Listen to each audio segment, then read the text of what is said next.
Olá a todos, professora Rosana Rocha. Eu tô aqui hoje para uma aula de língua portuguesa. Uma aula que a gente pode dizer que é uma aula introdutória.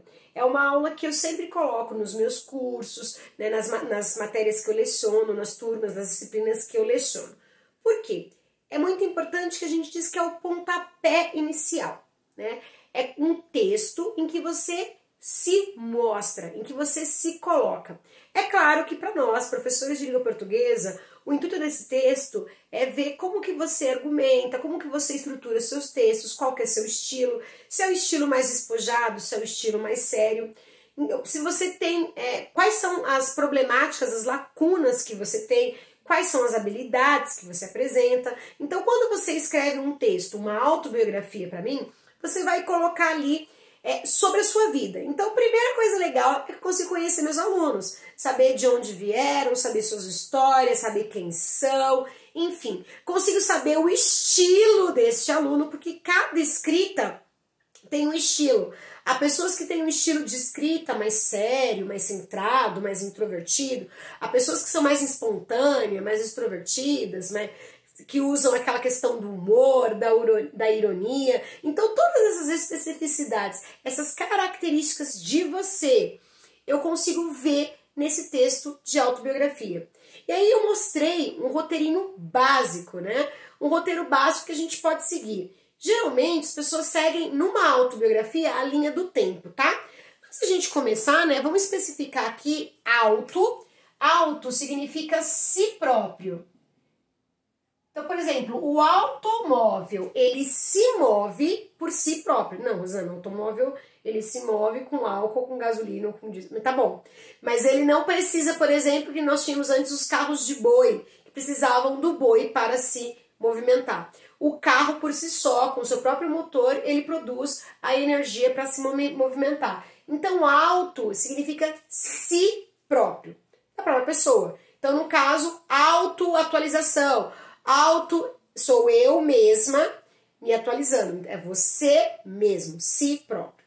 Bio, que significa vida, então a gente sabe, e grafia, que é a escrita, ok?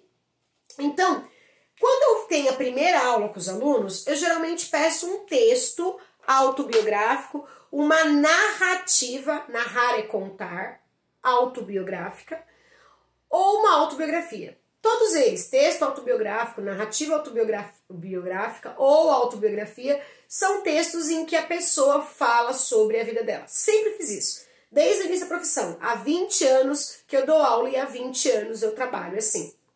E é muito importante, porque quando eu tenho esse texto, eu consigo ter noção do perfil da turma. Ou seja, eu consigo observar se é uma turma em que eu tenho alunos com mais experiência, ou mais alunos que trabalham, ou alunos que não trabalham, que só estudam. Eu consigo perceber se são alunos de escola pública, alunos de escola particular, se são alunos que gostam da leitura e da escrita, se não gostam, quais são os gostos, os hobbies, enfim. Nesse texto eu consigo ter noção do perfil da sala, algo que eu não conseguiria se eu fizesse, por exemplo, uma dinâmica se apresentem, tá?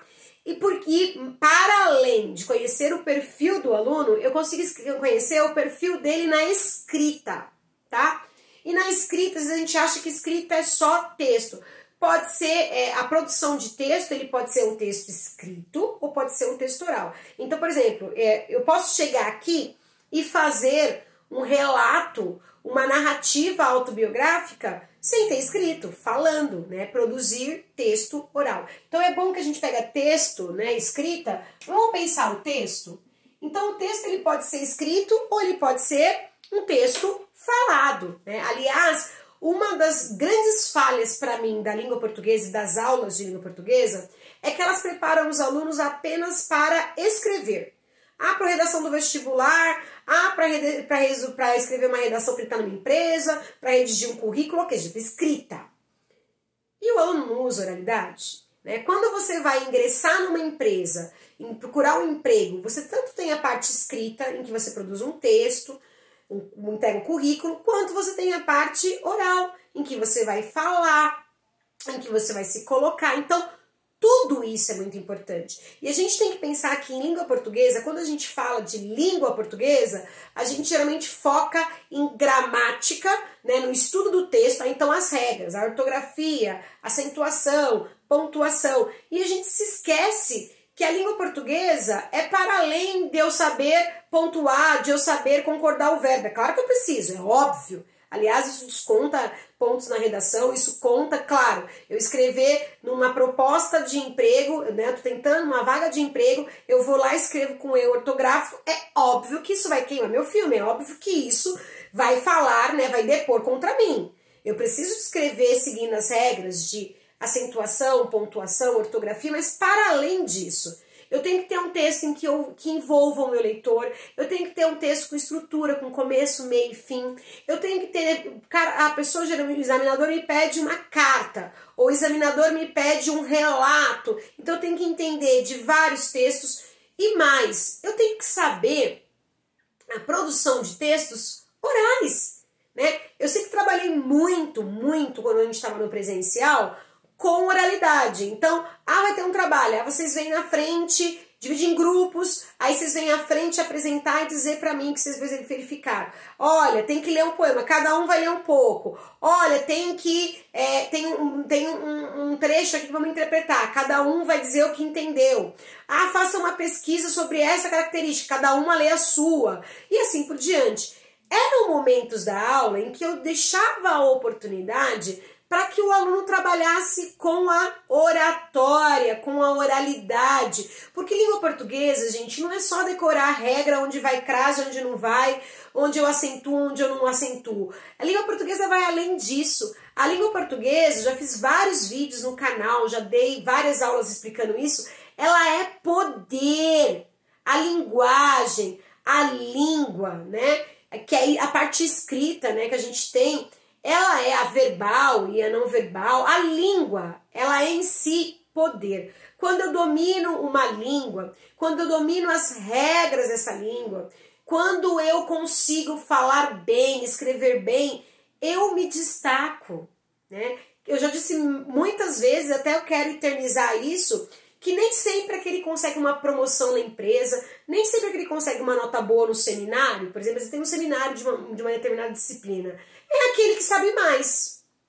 Muitas vezes, quem consegue uma promoção numa empresa ou uma nota boa no seminário de uma disciplina, numa apresentação, é aquele que melhor fala. Não importa a quantidade de conhecimento em si. É claro, conhecimento é importante, ele tem que ter. Mas às vezes tem alguém que tem um baita conhecimento, estudou, vê se vocês não percebem isso, estudou pro seminário, pesquisou, montou, e aí chega na hora, a pessoa trava, a pessoa gagueja, a pessoa fala com insegurança, e aquele outro desenvolto que pegou, o que eu tenho que falar? Olha esse trecho, a pessoa pegou lá o papel, deu uma lida, vai, pá, chega lá na frente, fala, professora, nossa, parabéns, você estudou tanto, né? Eu me lembro muito de uma vez em que eu propus para os alunos, a geração Z, que é a geração, né, dos meus alunos, né, que eles dissessem como que a geração Z ia mudar o mundo. Então eles teriam que ir à frente dizer como eles poderiam impactar em mudanças sociais. E eu me lembro que chegou um aluno e ele foi à frente, falou tão bem, eu falei, nossa. Aí ele falou, então, professora, na verdade eu não tinha nem pensado que eu ia falar. Eu fiquei ouvindo os colegas, pensei em alguma coisa, cheguei na hora e fiz isso. E tirou nota máxima, 10. E eu tive alunos que ficaram treinando a apresentação, o que ia falar, e que ficaram tensos, que chegou na hora e não conseguiu transmitir a mensagem. Para vocês terem noção da importância da comunicação, tá bom? Então, quando a gente fala de linguagem, é uma coisa mais ampla, é tudo, né? Então, a linguagem, a gente tem a linguagem verbal, a linguagem não verbal, né? A linguagem não verbal seriam as imagens, você vê lá uma bicicleta, você identifica, você vê agora, né? Obrigatório uso de máscara, tá lá o desenho com máscara, então ela né, comunica. E aí a gente tem a linguagem verbal, que é aquela que usa as palavras, tá? Aí a gente vai dizer que essa, para nós, é essa que nós trabalhamos dentro do ensino formal, dentro das escolas. É essa que utiliza as palavras, né? Então é o estudo dessas palavras. E aí, a minha crítica que eu deixo, mais uma vez reiterada, é que não é só a língua, a gente tem que entender que a linguagem verbal, né, a língua, ela não é, a língua portuguesa, ela não é só o texto escrito. Ela é o texto escrito e ela é o texto falado. Eu estou aqui ministrando essa aula para vocês. O que eu estou fazendo é uma produção de texto. Eu estou produzindo um texto oral, né? Então, daí a necessidade. Eu quero deixar claro, então, que eu trabalho com as duas competências. Trabalho com o estudo do texto, trabalho com a gramática, mas eu trabalho também com a produção de texto, com a argumentação, com a parte da oralidade, entonação, gesticulação e assim por diante. Porque aí, quando a gente fala, né, da linguagem verbal das palavras, a gente tem diferença, tá? Então a gente vai falar aqui, eu vou pegar aqui, ó, a gente vai falar de linguagem verbal, tá? Lembrando que a linguagem verbal, para nós, vamos falar aqui que são as palavras. E aí a gente vai dizer o seguinte, que a gente tem as palavras escritas e a gente tem as palavras faladas. Cada uma tem a sua especificidade. Então, um texto escrito, a escrita, não é necessariamente igual à fala. Na fala, a gente acha que não, mas falar é mais fácil, porque no falar a gente tem alguns recursos bem legais. No falar eu tenho gesticulação, no falar eu tenho a entonação da voz, a minha voz sobe, a minha voz desce. No falar eu tenho as expressões faciais ou as expressões corporais, o andar, o caminhar, né? A gente tem até a parte da respiração, tudo isso interfere no falar. Quando a gente pensa na escrita, né, aí a gente vai para uma outra vibe. Quando a gente pensa em escrita, a gente tem que pensar que essa escrita ela tem que ser mais detalhada. Porque quando eu tô dizendo assim, nossa, essa aula é fácil, super fácil. Quando eu tô super fácil. Quando eu tô falando, eu tenho super fácil, sobrancelha, gesticulação, entonação, que mostra que eu tô sendo irônica. Que eu tô dizendo que é uma aula super fácil, mas que na verdade não é. Na escrita, eu tenho que ter esse cuidado do contexto, porque assim, nossa, essa aula é fácil, super fácil. Mas peraí, ele falou no sentido irônico, no sentido que não é irônico. Então, há diferenças entre a fala e entre a escrita. Só que também há similaridades, há convergências, há coisas que são em comum. E o que eu digo que é em comum é porque é como se fosse as nossas pernas, né? O nosso braço, vamos pegar o nosso braço direito e esquerdo. Ah, eu escrevo, eu sou canhota, eu escrevo com o esquerdo.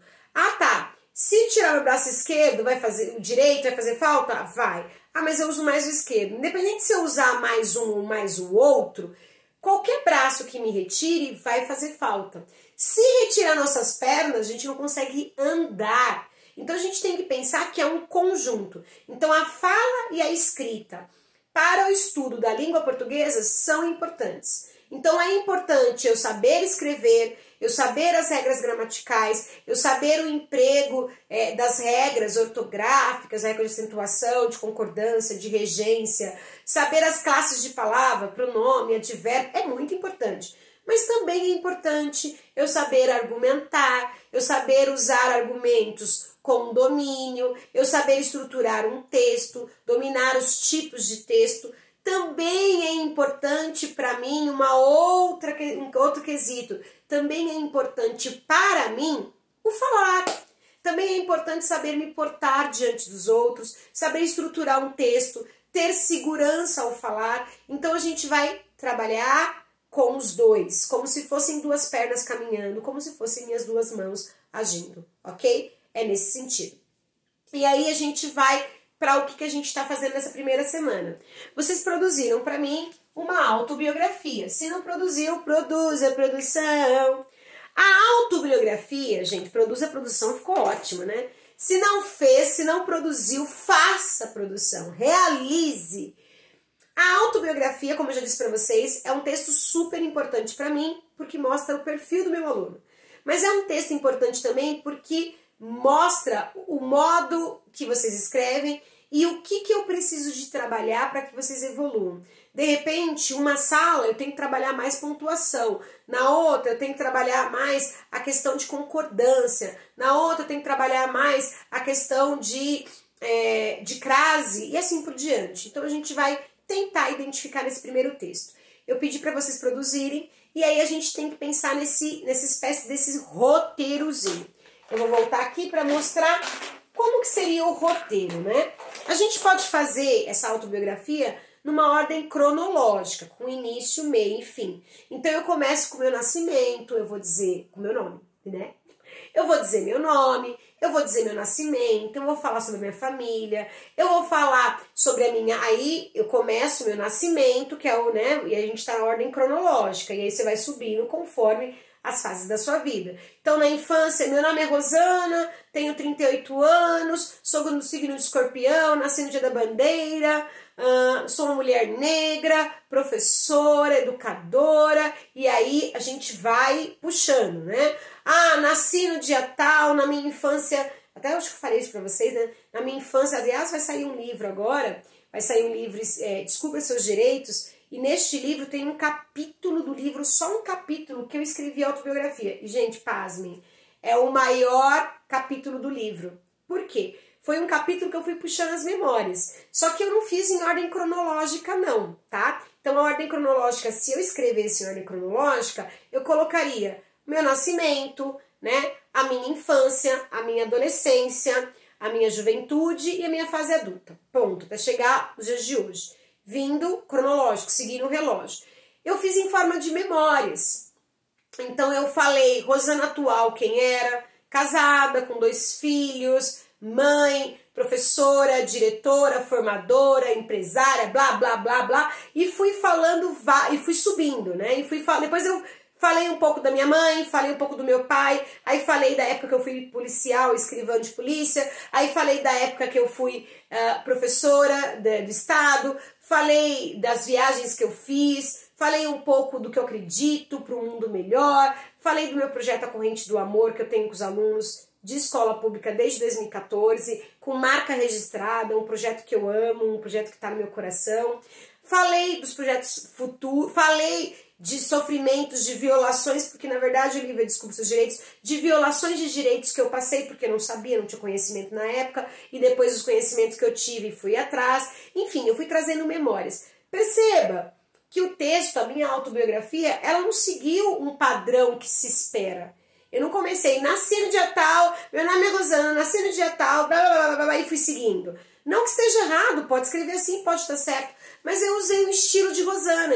E o estilo de Rosana é um estilo que eu brinco que é de intertextualidade. Vocês vão ouvir muito isso, cai muito no Enem, cai muito em vestibular. Eu sou a pessoa intertextual. Eu lembro que nem página da internet. Meu marido é programador, ele brinca. Eu tô falando um assunto, eu linko com o outro, depois eu volto para esse assunto, depois volto para outro, é como se a gente estivesse pulando de uma página para outra. Eu sou assim, né? Quando a gente vai pensar de intertextualidade, eu tô falando de uma matéria, eu pego um exemplo em sala de aula, depois eu pego um exemplo na vida real, depois eu volto, falo, depois eu pego e falo um outro exemplo, um outro assunto, depois eu pego, linko os dois, e aí o intertextualidade são quando 2 textos eles vão se encontrando. Então, na minha autobiografia, eu utilizei esse recurso. Então, eu tô falando da polícia e de concurso público, eu linkei quando eu fui concursada e os concursos que eu passei na vida. E aí eu falei de concurso, já pulei para o concurso atual, que eu estava, o último concurso. Enfim, então há vários tipos, vários modos de escrever. Qual é o melhor? O melhor é aquele que você se sente mais à vontade em escrever. Eu, Rosana, no capítulo do meu livro, escrevendo a minha autobiografia, me senti mais à vontade escrevendo assuntos assim. Pode ser que você se sinta mais seguro escrevendo em ordem cronológica, nascimento. O que importa é o seguinte, você tem que pensar que seu texto, gente, é como se fosse um vídeo da internet. Se for uma coisa chata, uma coisa, a não ser que seja aula e a gente é obrigado a assistir. Se for uma coisa chata, enfadonha, a gente quer sair logo, a gente não foca ali. Se é uma coisa que envolve, que criativa, que entretém, que prende o leitor. Então a gente tem que pensar que o texto tem que ter isso. Inclusive, é uma das competências da redação do Enem. O teu texto tem que envolver, ele tem que ser um texto criativo, não é uma coisa que todo mundo falaria. Então, por isso que eu acho que escrever uma autobiografia, quem é aquela pessoa que é mais, né, engraçada, olha, tudo começou num belo dia quando a minha mãe achou que não... E põe uma piadinha, tem muitos alunos que começam assim o texto, e tem aluno que começa de trás pra frente, olha, hoje eu sou isso, mas eu já fui e pula, né, que nem Memórias Póstumas de Brás Cubas, que ele começa, não, vocês não estão mortos, né, mas o Brás Cubas ele começa da morte, depois vai voltando no tempo, enfim, é um morto, um defunto que conta sobre a vida dele. O que importa é que você seja criativo, alguma coisa que vá te destacar, isso no texto. E tente não copiar, não existe modelo. Tem muita gente, professor, escreve um texto para mim. Gente, não dá para eu escrever, porque cada um tem um estilo. Você tem um estilo, é um estilo mais tímido, mais extrovertido. Então, cuidado, que às vezes a gente tem medo de escrever, porque a gente acha que não vai ser bom, e a gente pede pro colega escrever, pro colega mandar. E aí, por isso que eu peço como diagnóstico, né, como atividade diagnóstica, uma autobiografia, porque ninguém sabe mais da sua vida do que você. Você faz coisas que nem sua mãe sabe, nem seu pai sabe, ninguém sabe, nem seu melhor amigo. Você tem vergonha de dizer.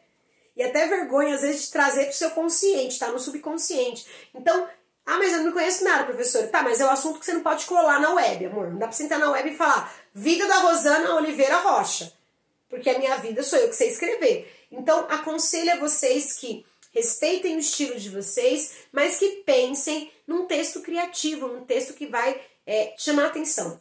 Quando eu dou aula de redação técnica, eu sempre falo para os alunos o seguinte, gente, você tem que vender o seu peixe.